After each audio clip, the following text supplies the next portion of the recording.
everybody, welcome back to For Starters. Today, we're going to spend some time with a community that means a great deal to our team here at HL Ventures.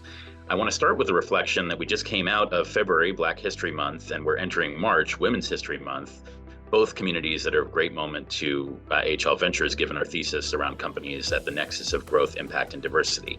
And yet for both communities, the news has not been good for venture funding. First of all, for the Black community, various reports show that for Black-founded companies, funding has crashed almost 71%. And among women-founded companies, the number, which was not great to begin with, 2.1%, has come down to 1.8% of all venture capital going to female-founded companies. Now, we at HL Ventures have a broad definition of diversity, and we love all of our founders, and every single one of our founders brings tremendous talents and traits to bear.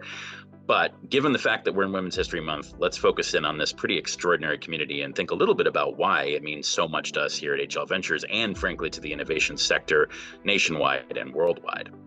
So first of all, here at HL Ventures, our team has been majority female for quite some time. From the investment committee on down, we have women in positions of power, influence, and determination here throughout the firm.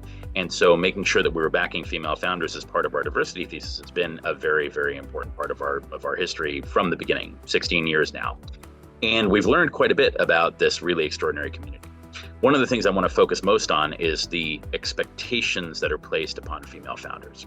First of all, female founders are expected to come up with great companies, and that is as it should be. Companies with female founders should have great products, be addressing important markets, be executing with operational excellence, and in fact, the women in our portfolio are doing just that. But it's more than that. Also, many of these women are bearing children and are on the front lines of managing their families. Obviously, this is a very personal and shared task across families, but by and large, a lot of our female founders are also the lead in their household, and all eyes are on them as the leader of their family and as moms as well. And finally, all eyes are on them as they carry the flag forward for a very small community. The community of female-founded companies is small, and so all eyes are on each female founder to make sure that she is delivering a great company and performing just as we would hope that someone who is bearing the standard for an entire community would do. And these are heavy expectations. But these expectations are ones we celebrate because they result in some truly extraordinary entrepreneurs. One of the defining traits of female founders that we find time and again, I have stories that would take us hours to get through on this channel, is resilience. Female founders are truly resilient. They are able to come back from great disappointments. They are able to navigate tremendous challenges. Resources have always been scarce, and so they are able to do quite a bit with very little and do it in very difficult circumstances.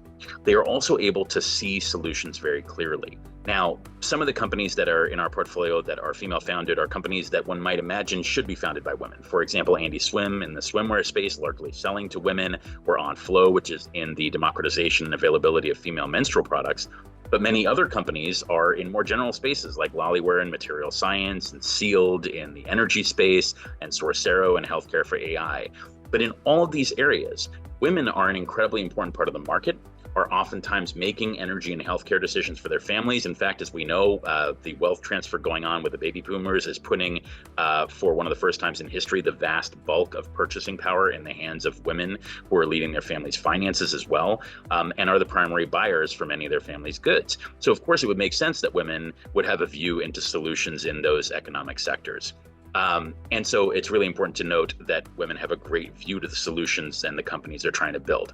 But also, in general, we find that female founders have an interest in addressing impactful topics. And not only are great companies being built, but companies that have a conscience that are focused on improving lives for people on the planet, which of course is critically important to us here at HL Ventures.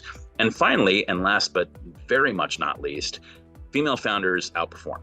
There are now not just a few, but many studies that show that on a revenue basis, on an outcomes basis, longevity basis, that companies founded by female founders just do better. It is a small cohort, but a powerful one, and we are delighted to celebrate the achievements of the female founders in our portfolio and across the innovation ecosystem. It would not be the same without you. You are doing incredibly hard and important work, and we celebrate everything you do as female founders today.